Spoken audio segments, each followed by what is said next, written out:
I spent 24 years as an offshore oil rig structural and pressure vessel inspector before I retired to run a small crawfish farm inside a cooperative in Louisiana's Terrebonne Parish, a community built around a shared levee and water control system that floods and drains dozens of member ponds on a coordinated schedule every crawfish season. Then a new neighbor raised his section of that levee to protect a new house pad, believing a separate parish permit covered everything he needed, and backed up enough water into our shared drainage canal to flood several members' ponds right in the middle of our spring harvest. When I asked our cooperative to enforce the easement protecting that levee system, I learned that the facility manager we'd trusted to run our shared purging and grading operation for 7 years had been quietly overcharging every single member on hidden grading fees the entire time.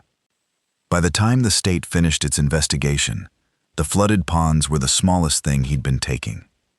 My name is Odile Thibodeau. I'm 61, and I spent 24 years as a structural and pressure vessel inspector on offshore platforms in the Gulf, certifying everything from pipeline welds to blowout preventers, before I retired 5 years ago to run a modest crawfish operation inside a cooperative called Bayou Terrebonne Crawfish Growers. My marriage ended 15 years ago, well before I ever considered retiring, and these days it's mostly my daughter Colette, down in Baton Rouge, who keeps me company by phone through the long stretches of the season. Bayou Terrebonne was organized in 1974 by a group of local families who'd each inherited low-lying land suited to crawfish farming, but who realized, the way a lot of aquaculture cooperatives eventually do, that no single family could afford to maintain its own levee and water control infrastructure at the scale a real commercial operation requires. Rather than each farm managing its own isolated system of levees and flap gates, the founding families recorded a levee and water control easement across every deed in the cooperative, granting a coordinated network of levees, pumps, and drainage canals the right to flood and drain member ponds on a shared schedule, along with a jointly owned purging and grading facility where our pooled harvest gets sorted, sized, and prepared for market. I want to explain why that levee system matters as much as it does, because it's the whole reason this story unfolds the way it does. Crawfish farming depends on a precisely timed cycle of flooding and draining that mimics the natural wetland conditions crawfish need to thrive, and that cycle only works if every levee section and drainage structure across dozens of properties holds to the same coordinated schedule. A single section raised or altered without proper review doesn't just affect one property. It can back up water into a shared canal well beyond its intended capacity, and during the wrong week of the season, that backup can drown pond access roads, strand harvesting equipment, and leave crawfish stranded in water too deep or too oxygen poor to harvest safely. I've served on the cooperative's water control committee for 4 of my 5 years here, a volunteer role that mostly involves reviewing new member levee modifications, coordinating the flood and drain schedule with our pump operators, and occasionally walking a disputed section of levee with a neighbor who isn't sure what the recorded easement actually requires of them. It's work that lets me use the same exacting, safety-focused attention to structural integrity that defined my whole inspection career, just aimed at earthen levees and drainage gates instead of offshore platforms. Our cooperative has always relied on one hired professional to run the daily operations of the shared purging and grading facility, a manager named Anatole Guidry, retained for 7 consecutive years to oversee the sorting and grading of our members' pooled harvest, coordinate sales to regional buyers, and handle the fee schedule that determines how much each member pays for the facility's processing services. Anatole came recommended by a neighboring cooperative when the board first hired him, and over 7 years he built a reputation as the one person who understood every detail of running a commercial grading operation well enough that the rest of the volunteer board, myself included, rarely questioned his day-to-day decisions in any real depth. My days these days run on the crawfish season's demanding calendar.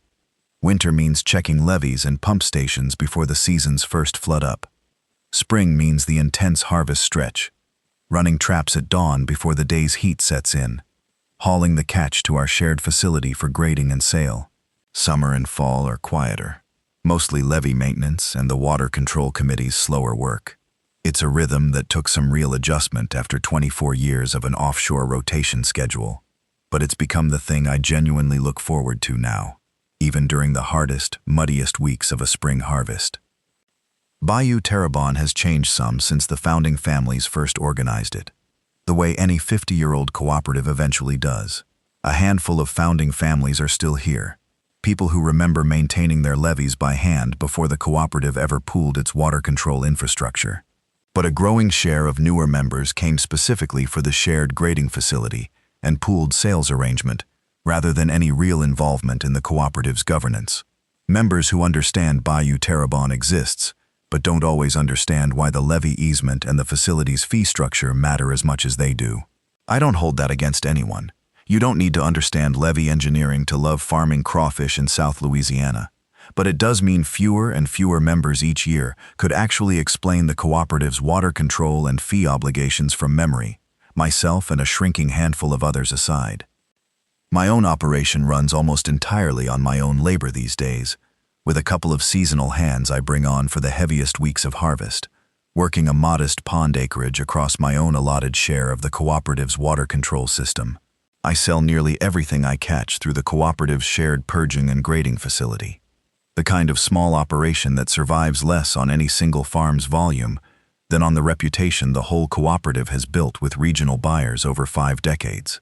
I've spent enough dawn mornings checking a flapgate's seal, the way I used to check a pressure vessel's welds before signing off on it, to understand exactly how much invisible engineering sits underneath something that looks, from a restaurant's crawfish boil, like nothing more complicated than a sack of live mud bugs. I left the rigs the way a lot of offshore inspectors eventually do, worn down less by the work itself than by the rotation schedule. 2 weeks out and 2 weeks home for 24 years. A rhythm that had already strained my marriage well before either of us ever seriously considered what came after it ended. Colette was grown and settled in Baton Rouge by the time I retired, and I remember telling her, that first season back on land full-time, that I wasn't sure what to do with a life that no longer ran on a helicopter schedule. She's the one who first suggested I look into the old family pond acreage her great-uncle had left sitting mostly fallow for years, land I'd always assumed I'd eventually sell rather than farm myself. I didn't expect at 56 to fall as completely into a second career as I did into this one.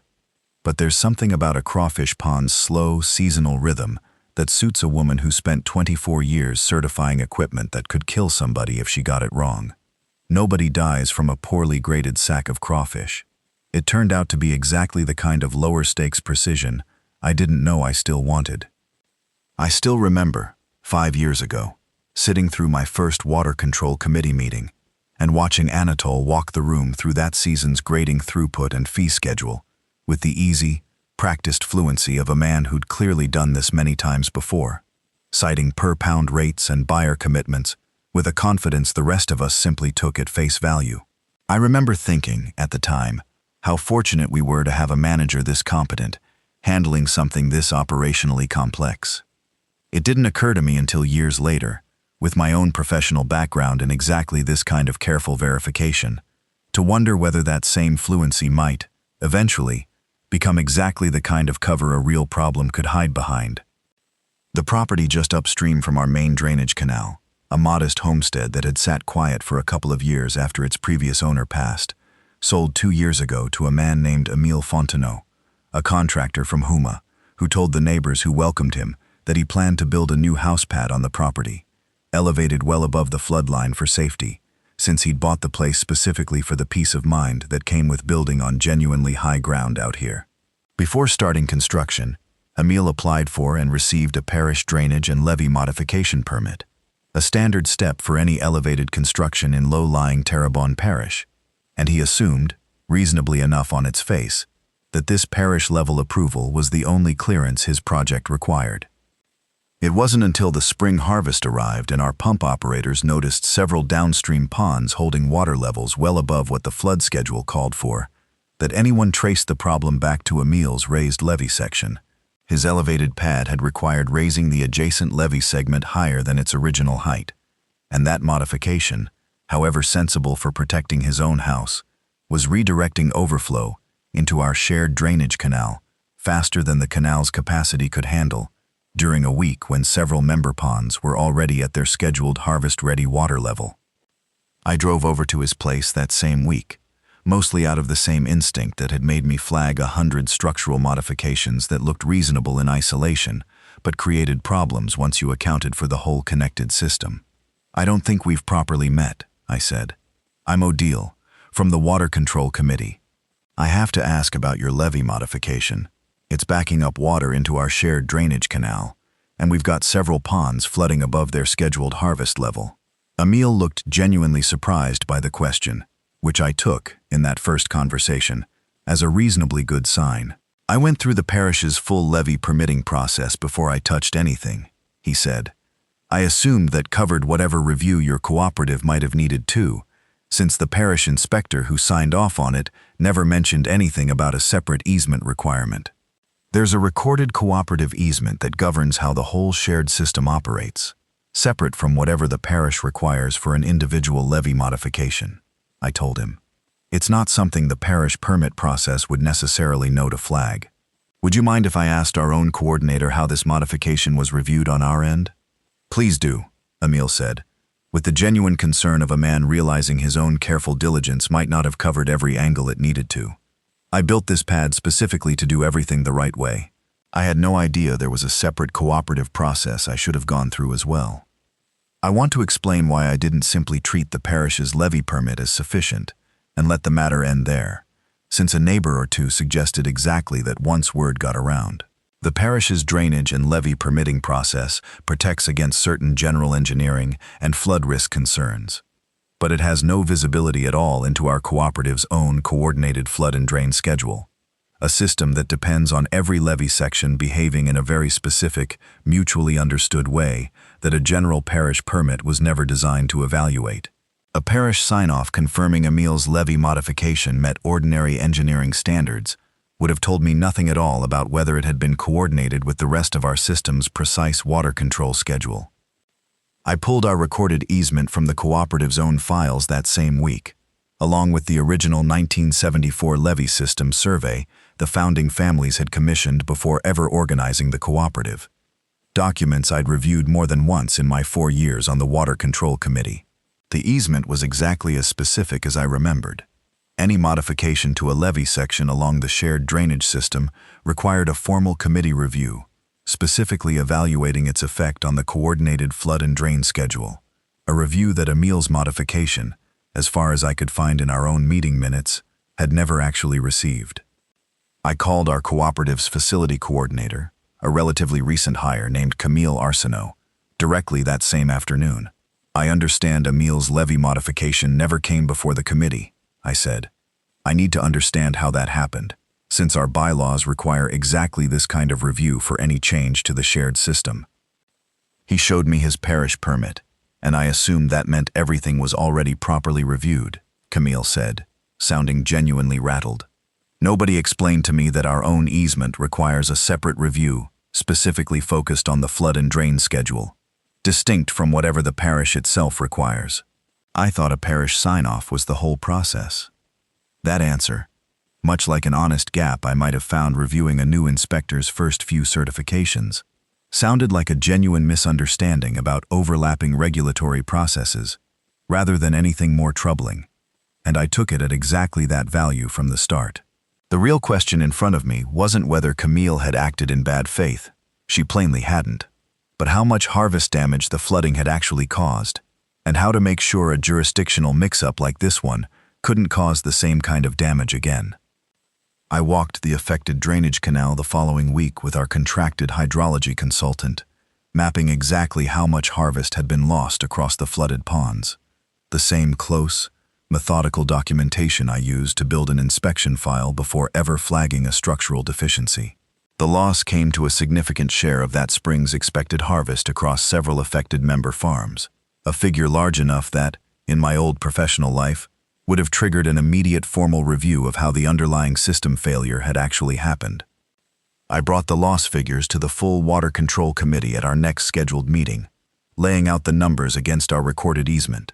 "This wasn't anyone acting in bad faith," I told the board, "but it's a real loss to several of our members, and it happened because our own coordinator and a well-meaning neighbor both assumed a parish permit covered something it never actually addressed. Flooding happens sometimes during a wet spring regardless of any one levy, one board member offered. A response that struck me as more interested in avoiding an uncomfortable conversation than actually addressing what had happened. I retained a property rights attorney the following week, a sharp, patient specialist named Solange Prégine, who'd handled a handful of levee and water control easement disputes for other Louisiana cooperatives before ours. "This is a fairly clean case once you separate the two issues," she told me during our first meeting, spreading the survey and the loss figures across her desk. "Your neighbor did everything he thought was required, and genuinely wasn't told otherwise. Your coordinator made an honest mistake about which regulatory process actually governs which piece of this system. Neither one requires anything dramatic. It just requires the cooperative to fix the confusion and make your affected members whole for a loss that wasn't their fault." Solange sent Emile a straightforward request for compensation covering the flooded harvest, and he agreed to the full amount without any resistance, genuinely eager to make things right once he understood the scale of what his levee modification had actually caused downstream. She separately recommended the board formally clarify, in writing, that any parish-level levee or drainage permit must also be submitted for a separate cooperative-level flood schedule review before any modification proceeds, closing the exact gap that had let Camille's honest misunderstanding happen in the first place. I brought the resolution to Emile directly, catching him at his new levee section one afternoon. "I want you to know, none of us think you did anything wrong here," I told him. "You went through the process you were told to go through. This is on our own cooperative for not making the separate requirement clear enough." "I appreciate you saying that," Emile said. "I built this pad to protect my family's home, not to cost anyone else their harvest. I'll work with your hydrology consultant on whatever modification actually fixes the drainage issue for good." I called Hollis Broussard, our cooperative's board president and a longtime Bayou Terrebonne family member, over coffee a few days later, mostly to talk through how a gap this significant had gone unaddressed in our own onboarding process. "That's on this board, not on Camille," he said, setting his cup down slowly. "We brought her in during a busy season, and I don't think any of us walked her through every layer of how our easement actually interacts with parish permitting." Solange laid out a straightforward path for this first dispute, since there was no real disagreement to resolve once everyone understood what had actually happened. Emile paid the agreed compensation for the flooded harvest, and the board adopted a formal review protocol requiring any facility coordinator to confirm both parish-level and cooperative-level approval before any levee modification proceeds, regardless of how complete a neighbor's outside paperwork might appear. "This one resolves itself quickly because everyone involved is acting in good faith," Solange told me. "The real work here is making sure your cooperative's own review process never again gets mistaken for something a different agency's permit already covers." Here's the micro setback. Even with Emile's levee modification corrected and compensation agreed upon, several of the affected ponds needed a full drain and reflood cycle to restore proper harvest conditions, a process that couldn't simply happen overnight given the crawfish's own biological cycle, meaning some members faced a genuinely reduced remainder of that season's harvest, regardless of how quickly the underlying levee problem was fixed. Solange negotiated a fair damages arrangement covering the documented losses, but the biological reality of a disrupted pond cycle itself simply couldn't be reversed faster than nature allowed. That whole spring was harder on the cooperative than I let on to Hollis during our regular check-ins, since a disrupted harvest cycle isn't something you can simply make up for once the water level corrects. Several of our smaller farm families felt the effects in that season's income, all traceable, pond by pond, directly back to a jurisdictional gap nobody had caught in time. The resolution that summer was about as clean as these things get, since Emile never contested a single finding, and the underlying jurisdictional confusion was plainly documented and openly acknowledged by everyone involved. Emile paid the agreed damages promptly, and the board's new dual approval protocol was formally adopted at the same meeting. "I want you to know I don't hold any of this against your cooperative," Emile told me at a community gathering not long after. "Everybody handled it honestly, once the problem was understood. I just wish I'd asked more questions myself, before assuming one agency's approval meant I was clear with everyone." I remember that gathering feeling like about as clean a resolution as a levee dispute ever gets. An honest gap, an honest response, and a fix that actually addressed the real underlying confusion, rather than just punishing whoever happened to be standing closest to the problem. It's strange now, looking back, how straightforward that whole matter felt at the time, given everything it turned out to be the opening chapter of. I assumed, once Emil's situation resolved, that this was the end of it. I was wrong, and it was a routine review Solange ran while finalizing the new dual approval protocol documentation, comparing years of our cooperative's grading facility invoices against the board-approved fee schedule that showed me exactly how wrong. The record Solange pulled to finalize our new protocol happened to include years of member invoices from the grading facility, and a discrepancy jumped out at her almost immediately. The per-pound grading fee actually charged to members on those invoices ran consistently higher than the rate our board had formally approved at any general meeting on record. Solange pulled the cooperative's full invoicing history the same week, a routine step given how central Anatole's personal control over the facility's fee structure had turned out to be, and what she found reframed the entire situation. Nested among years of otherwise ordinary invoices were a consistent pattern of member charges running several cents per pound above the board-approved rate, a gap that, compounded across every member's harvest over 7 years, amounted to a substantial sum that had never once been disclosed to the board that believed it had set the actual rate. Look at how consistently this markup shows up across nearly every invoice for 7 years, Solange told me, spreading years of member invoices and board-approved fee schedules across her office table, obtained through the records request. The rate this board approved at every general meeting is right here in your own minutes. The rate actually charged on these invoices is something else entirely, every single season.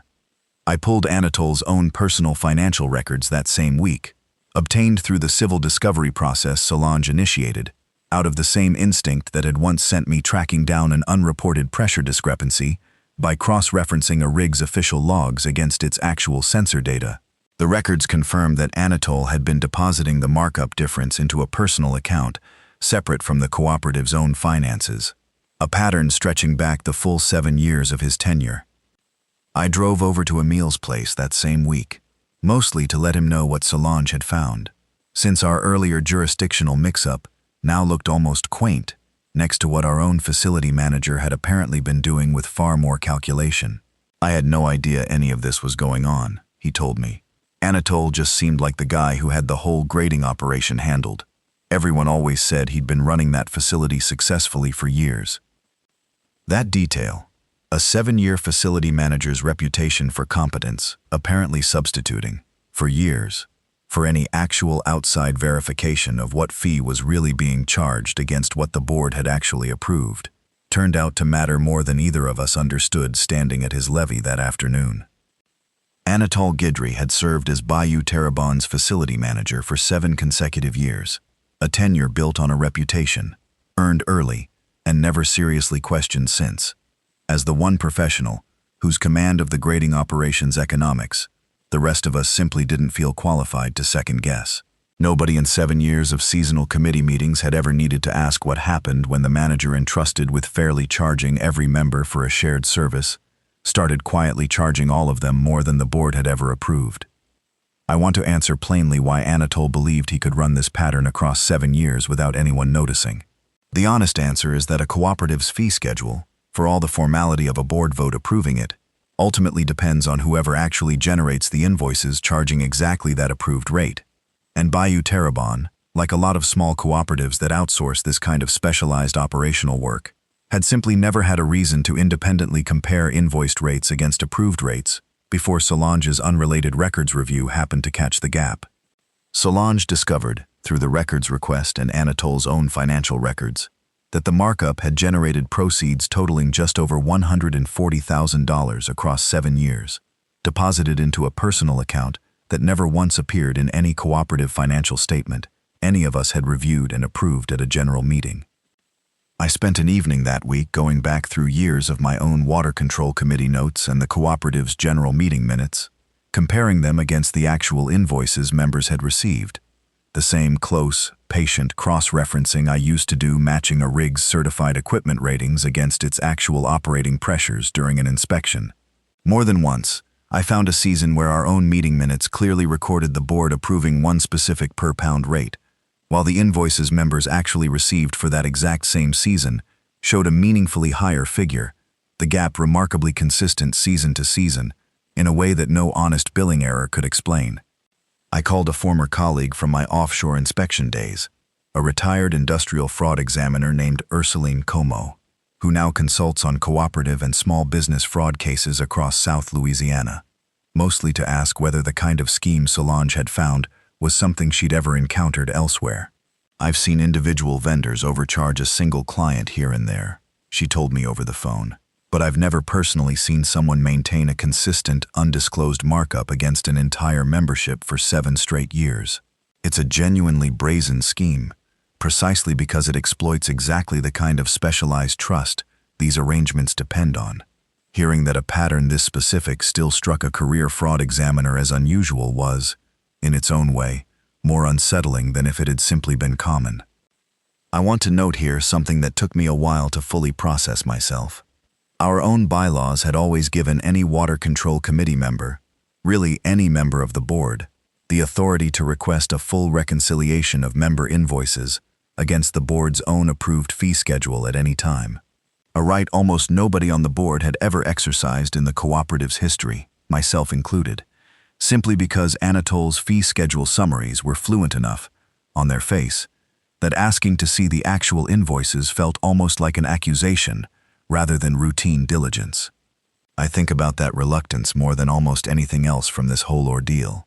How a genuinely reasonable norm, deferring to specialized operational expertise, can quietly curdle into exactly the blind spot somebody's counting on. The full picture, once Solange retained an independent forensic accountant to reconcile 7 years of invoices against approved fee schedules and Anatole's personal financial records, was considerably worse than an occasional overcharge. The accountant's report traced a consistent pattern. Nearly every invoice across 7 years carried the same undisclosed markup, always deposited to the same personal account, always concealed from the board behind fee schedule summaries that simply never mentioned the actual rate members were being charged. This is the same shape as most of these schemes, once you actually trace the real invoices instead of just reading the summary reports, the forensic accountant told the board, laying 7 years of invoices next to approved fee schedules. A manager with sole control over both what gets charged and what gets reported to this board has no natural check on either function. It's the consistency across 7 straight years that makes the intent unmistakable. I want to be honest that I didn't fully appreciate, until the accountant walked the board through it, how much this scheme had actually put at risk, beyond the diverted proceeds. Every one of our member families had budgeted their own operations around a fee rate this board had actually approved, and 7 years of a hidden markup meant every one of them had been quietly overpaying for a service the whole cooperative exists specifically to provide fairly to its own membership. I spent a weekend that summer sitting with the accountant's invoice-by-invoice comparison sheets, matching charged rates against approved rates across 7 years. The same close, patient cross-referencing I used to do, matching a platform's actual operating logs against its certified safety parameters during an active investigation. The gap between the 2 sets of numbers, invoice after invoice, was not subtle once laid side by side. I didn't have the authority to confirm anything beyond the documented invoices and approved schedules, but the shape of the pattern was becoming impossible to explain as anything other than deliberate, sustained overcharging. The forensic accountant pulled one more thread that reframed things again. Louisiana's consumer protection and fiduciary duty statutes themselves, which Solange obtained the full relevant text of, explicitly classify a facility manager's knowing concealment of an unauthorized markup from the very board that sets his fee schedule as a distinct breach of fiduciary duty, carrying both civil and potential criminal exposure, since the law treats exactly this kind of concealed self-dealing as theft from the membership rather than a mere accounting dispute. I sat with the full forensic report alone one evening, before bringing it to the rest of the board, mostly because I wanted to be certain of what I was actually looking at before asking 4 other volunteers to trust my read on something this serious. 7 years. $140,000 in undisclosed markups, and every member's own budget quietly built around a fee rate that had never actually been the rate they were paying. My daughter Colette called that same night for our usual check-in and found me still at the kitchen table with the report spread out well past midnight, and she stayed on the phone quietly while I talked through it out loud, the same way I used to work through a difficult inspection finding with a colleague before committing to a final recommendation. I brought the forensic report and Anatol's fee-skimming scheme directly to our cooperative's 4 other board members at a specially called meeting, all of whom, to their credit, seemed genuinely stunned by the scale of what the documents showed. We trusted Anatol specifically because he was the one person who actually understood the facility's economics in real depth, Hollis Broussard told me, visibly shaken. I signed off on his fee schedule summaries for years, without ever once asking to see the actual invoices members received. I understand now why that was more convenient for somebody than I ever realized. I requested Anatol's contract be terminated directly at that meeting, laying out the fee-skimming scheme in front of a room that included several of the cooperative's smaller farm families whose own budgets had, unbeknownst to them, been quietly strained by 7 years of hidden overcharges.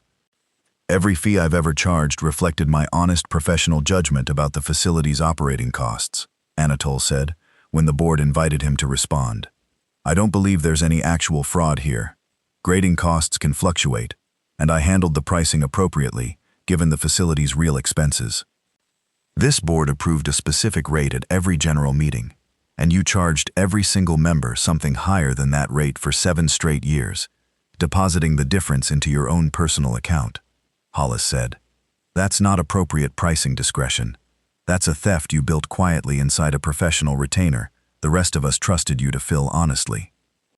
A third board member, Camille Arsenault, the facility coordinator whose own earlier jurisdictional confusion had felt like the whole crisis just months earlier, and who'd grown considerably more careful about the cooperative's paperwork since then, asked the question that seemed to land hardest in that room.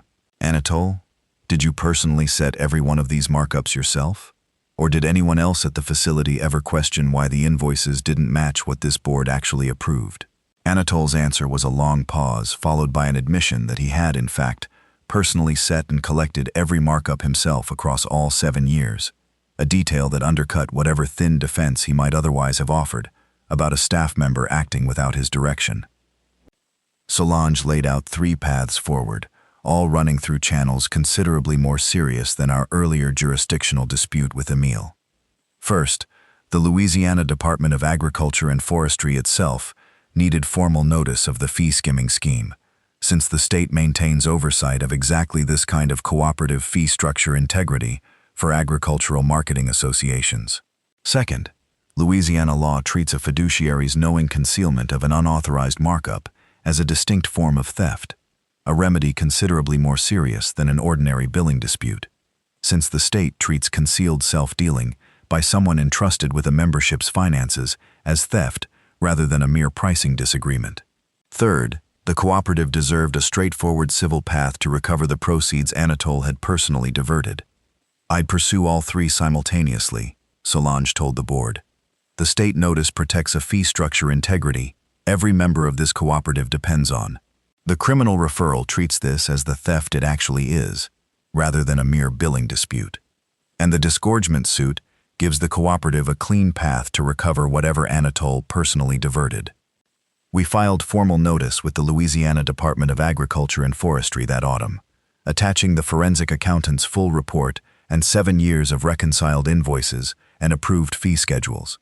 We filed the criminal referral the same week, and separately filed the civil disgorgement action, seeking recovery of Anatol's diverted proceeds. Here's the micro setback. The state's initial response required our cooperative to submit a full independent audit of the facility's entire fee structure before any restitution process could formally begin, a standard precaution that, while ultimately necessary, meant the timeline for members actually recovering their overpaid fees stretched out considerably longer than anyone would have preferred, right as several of our smaller farm families needed that recovered money to cover routine operating expenses. This is the painful part of doing this the right way, Solange told me. An independent audit protects the integrity of the whole restitution process. It also means the cooperative absorbs real short-term financial strain for a problem one person created. Hollis raised a second concern at that same meeting that hadn't fully occurred to me until he said it aloud. If Anatole anticipates this investigation dragging on, he said, there's nothing stopping him from offering his services to another small cooperative in the meantime, given how convincingly he can talk about facility operations. Solange agreed the concern was legitimate and flagged it directly to the state's compliance office, which added a note to its own statewide file recommending any future cooperative verify a facility manager's fee reconciliation independently before relying on self-reported fee schedule summaries.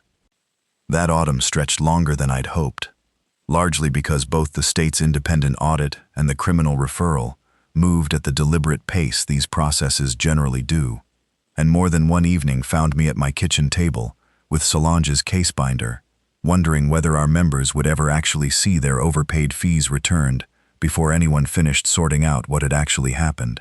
The turning point came when the state's own auditors, conducting a full independent review of the facility's entire fee structure and operating costs rather than relying on any of Anatole's prior summaries, confirmed that the facility's legitimate operating expenses fully justified the board's originally approved rate, meaning the markup could be cleanly attributed to Anatole's own scheme rather than any genuine cost increase the facility had actually absorbed. The state approved our cooperative's restitution plan within 8 weeks of that finding, once the markup was cleanly isolated to Anatole's own scheme rather than any legitimate cost pressure, allowing the facility to refund the overcharge difference to every affected member with a formal requirement for annual independent fee audits, comparing invoiced rates against board-approved schedules going forward. Hollis Broussard called a special meeting that winter to formally present the results of both the state's audit and the criminal referral, a meeting that drew a larger turnout than any cooperative gathering I could remember in 4 years, including several farm families who'd never before attended a general meeting but who understood, now, exactly what 7 years of unverified trust had quietly cost every one of their own operations. I spent the afternoon before that meeting walking the repaired levee section alone, checking Emil's completed drainage modification one more time, out of the same old habit that had started this whole process months earlier, and found myself thinking less about Anatole specifically than about how ordinary the whole slow drift into it must have felt from the inside. It's a strange thing, standing at a levee you've walked 100 times, to realize the actual approved fee schedule itself had been telling a true story all along. It just took someone willing to actually compare it against something other than one man's summary. Camille Arsenault, whose own jurisdictional mix-up felt almost distant by comparison now, spoke during that meeting with a candor that struck me as considerably more assured than the anxious new coordinator I've first spoken with the spring before. I made a real mistake about how our own review process interacts with parish permitting, she said, and I've spent months since then making sure I understand every layer of this cooperative's requirements. What Anatole did is a different thing entirely, and it bothers me more than I can easily say that a man who was supposed to be as careful with our members' money as I was supposed to be careful with our paperwork was actually stealing from every one of us the whole time I was learning to do better. Emile, whose own resolved dispute now felt almost quaint by comparison, spoke as well, addressing the room from the back. I want you all to know I've felt like part of this cooperative since my own situation got handled so fairly, he said. Hearing what Anatole did to people who trusted him for 7 years makes me even more grateful this community actually fixes its problems, instead of just moving past them. The board voted unanimously that evening to formally terminate Anatole's contract and to adopt the state's required annual fee audit process permanently. And Camille Arsenault, who'd become one of the cooperative's most careful, detail-oriented staff members since her own earlier mistake, volunteered on the spot to serve as the Water Control Committee's liaison to the new audit process, given how much she'd already learned about taking a specialized responsibility seriously. The state's attorney, concluding the criminal investigation that spring, charged Anatole with theft and breach of fiduciary duty under Louisiana's cooperative and consumer protection statutes, and the civil case that followed resulted in a disgorgement judgment covering the full value of the proceeds he'd personally diverted.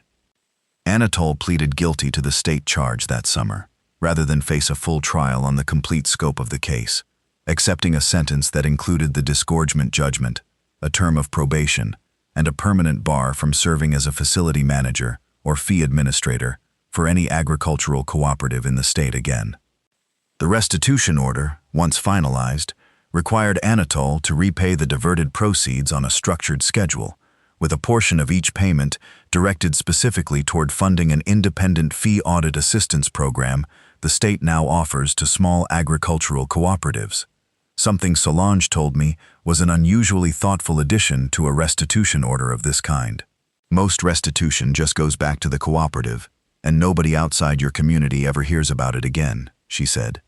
Getting a piece of it earmarked toward actually helping the next small cooperative verify its own facility manager's fee schedule is the kind of outcome that might genuinely help another community avoid exactly this situation. I called Ursuline Comeau back once the restitution order was finalized, mostly because I felt she deserved to know that the scheme she'd found so unusual over the phone had turned out to match our situation almost exactly. "I wish I could say I was surprised," she told me, "but I'm glad you had the reconciliation to actually prove it this time, instead of just a general sense that some of these cooperatives are left with." I've thought about that phone call more than once since. How a scheme brazen enough to genuinely surprise a career fraud examiner had still managed to run undetected in our own cooperative for 7 full years before an unrelated records review happened to catch it. People sometimes ask whether one neighbor's raised levee was really connected to a $140,000 fee skimming scheme, or whether I simply got lucky pulling at a loose thread. I don't think it was luck exactly, though I'll admit, this one started from a genuinely different place than the failures I used to catch during my inspection career. An honest jurisdictional mix-up that happened to put Solange in front of records that exposed something else entirely. But I don't think the two things were ever as separate as they first looked either. Both depended on the same quiet bet, that a small cooperative of Louisiana crawfish families, having found one professional, fluent enough to trust completely, would never think to check whether that fluency was still being applied honestly. The question underneath all of it was never really about one raised levee. It was about whether Bayou Terrebonne could trust that the fee structure protecting every member's own household budget was actually being charged the way the board intended, or whether that trust would get quietly exploited, one undisclosed markup at a time, by whoever figured out how convenient nobody else's scrutiny had become. My daughter Colette asked me, on one of her visits up from Baton Rouge not long after the settlement, whether I regretted spending the better part of a year on a fight that started with a neighbor's levee modification. I told her the honest truth, no, though I hadn't expected, at 61, to spend most of a year reading state consumer protection statutes and forensic accounting reports instead of just running my ponds and working the harvest the way I always have every spring since I retired. She told me that sounded exactly like the kind of thing I'd spent 24 years training for without ever expecting to actually need it again, which is about as fair an assessment as anyone's offered me since. I think about Anatol more than I expected to, honestly, in the months since this resolved. 7 years is a long time to hold a cooperative's trust honestly before a pattern like this takes hold. I don't think he set out, in year 1, planning anything like what it eventually became. I suspect the first small markup, added quietly to cover some genuine cost pressure he didn't want to bring back to the board, felt like a reasonable shortcut he intended to correct once things evened out, and each subsequent one simply got easier to justify than admitting the first one had ever happened. I don't offer that as an excuse. I offer it because it's a more useful lesson than simply calling him greedy and moving on. Since the version of this story where somebody sets out from day one to steal from an entire membership is rarer than the version where somebody drifts into it, one convenient shortcut at a time. Our drainage canal runs clean and properly scheduled again, since Emil's levee modification was corrected, and I've taken to walking that stretch most mornings during the flood and drain cycle, the same way I always did before any of this happened, just to confirm it for myself. Emil stops by my place most weeks now, mostly to compare notes on how his corrected levee section is holding up. And I don't hold any of this against him. He was as much a well-meaning neighbor caught in a jurisdictional gap as I was a farmer affected by it. Camille Arsenault has become one of the most careful, conscientious staff members our cooperative has ever had since her own difficult first spring, and she's brought a genuinely useful humility to explaining our levy and fee obligations to newer members that comes specifically from having made a real mistake herself and worked hard to understand the whole system afterward. Hollis Broussard pushed through a permanent bylaw amendment requiring the state's annual fee audit process our own cooperative had always technically allowed for, finally adopted, plus a mandatory second signature from a board member on every season's final fee schedule confirmation, regardless of how trusted any single facility manager becomes. Camille has taken to giving informal talks at our general meetings a couple of times a year now, walking newer members through the actual mechanics behind our levy easement and our fee approval process, the way the founders understood them, since she says half the disputes a cooperative like ours ever runs into start with somebody simply not understanding why a rule exists in the first place, a lesson she says she learned the hard way herself. I sat in on the first one myself, notebook in hand out of old habit, and found myself just as absorbed as any of the newcomers, hearing her explain a system I'd reviewed cold for years, but had never once heard laid out in quite that plain, patient way. The new annual audit process the state now requires has kept every invoice and every approved fee schedule open to any cooperative member who asks. A policy so simple I sometimes wonder why it took a scheme this size to make it standard practice here. I've stopped by our new audit liaison's records more than once now. Not because I doubt anything, but because I've found I like the reassurance of checking now and then. The same way I used to review a closed inspection file once more after a platform certification wrapped, just to be sure. I think, too, about how differently this could have gone if Camille's honest jurisdictional confusion had been the whole story, and none of us had ever thought to look any deeper into how the facility's own fee structure actually worked. It's a lesson I've carried back into how I run my own operation now. I keep my own copy of every invoice I receive from the facility, not because I distrust the new audit system, but because I understand now, in a way I didn't fully appreciate before this happened, how easily even an honest system can quietly stop checking its own work once everyone gets comfortable enough to stop asking. Colette has started asking, on her visits up from Baton Rouge, whether I'd consider stepping back from the Water Control Committee one of these years and letting somebody else carry the seasonal workload. For most of my 5 years here, I assumed I'd keep at it until I genuinely couldn't walk a levee anymore. Now I think differently about it, not because the work's grown harder, but because I understand, in a way I didn't before Anatole, how much a cooperative benefits from more than one member actually knowing how to read a facility's real financial integrity. I've started mentoring Camille specifically with that in mind, walking her through the full 7 years of reconciled invoices and fee schedules, the way a colleague from my offshore inspection days once walked me through my first major fraud case, so that whenever I do eventually step back, this cooperative won't be relying on any single person's word again, the way it quietly did for 7 years, without ever quite meaning to. I got a call last month from a board member at a small crawfish cooperative further west in Cameron Parish, a woman named Marceline Dufresne, who'd read about our case in a regional agricultural newsletter and wanted to know how we'd gone about proving the fee reconciliation held up under real scrutiny. I spent the better part of an hour on the phone with her, walking through the same invoice-by-invoice cross-check I'd run almost by instinct the week Solange first noticed the discrepancy in our records. It struck me, hanging up that call, that this was probably closer to the actual point of all of it than any restitution figure or criminal conviction. One more small cooperative somewhere else in this state now knowing exactly what to check and exactly how to ask for it, before their own trusted facility manager's convenience quietly became something else entirely. I think, too, about how much of my own certainty in this whole ordeal came from a career most of my neighbors never fully understood the shape of. Offshore inspection work teaches you a particular kind of stubbornness about paperwork, since a rig's certified rating, meaning something other than what it actually says, isn't a hypothetical risk out there. It's the difference between a routine shift change and a fatality. I didn't consciously import that stubbornness into a volunteer role on a crawfish cooperative's water control committee. It just came with me, the same way an accent or a way of holding a coffee cup comes with you wherever you go, And I've come to think it's exactly the kind of stubbornness a small agricultural cooperative needs somewhere on its board, even if most members would never think to look for it in a retired platform inspector.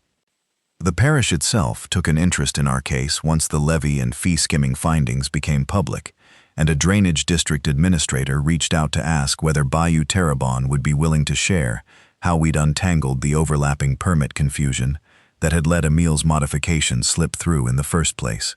Hollis and I met with the district that winter, walking them through exactly how a parish-level levee permit and a cooperative's own easement review could quietly talk past each other without either side ever noticing the gap. And the district has since started including a standard notice on every levee permit issued in our area, flagging that any levee bordering a private cooperative's recorded easement may require a separate review before construction begins. It's a small fix, and it won't stop every version of this problem everywhere, but I like knowing our particular jurisdictional gap won't quietly repeat itself for the next unlucky homeowner and the next unlucky cooperative. I didn't do any of this out of anger at Camille, whose honest confusion started this whole chain of events, or even really at Anatole, though I won't pretend the scale of what he was willing to risk over 7 years of small, compounding overcharges doesn't still trouble me when I think about it. I did it because that levee system and that grading facility were both built by families who understood this cooperative couldn't survive without honest water management and an honest fee schedule, and because Hollis and Camille and a room full of neighbors were willing, once somebody showed them what was actually happening, to stand up and say it mattered. Turns out that's most of what keeping a cooperative's promise intact actually requires. Somebody willing to keep checking the actual invoice, and enough neighbors willing, when it matters, to show up and ask why the numbers don't add up. This video is a dramatized storytelling narrative based on real-life themes and agricultural, cooperative, and consumer protection regulations. Names, characters, and specific locations are fictional or have been changed for privacy. Visuals are generated using AI tools for illustrative purposes only. This content is for entertainment purposes and does not constitute legal advice. If your cooperative's most trusted professional has been handling something highly specialized without much outside verification for years, would you know how to check whether that expertise is still being applied honestly?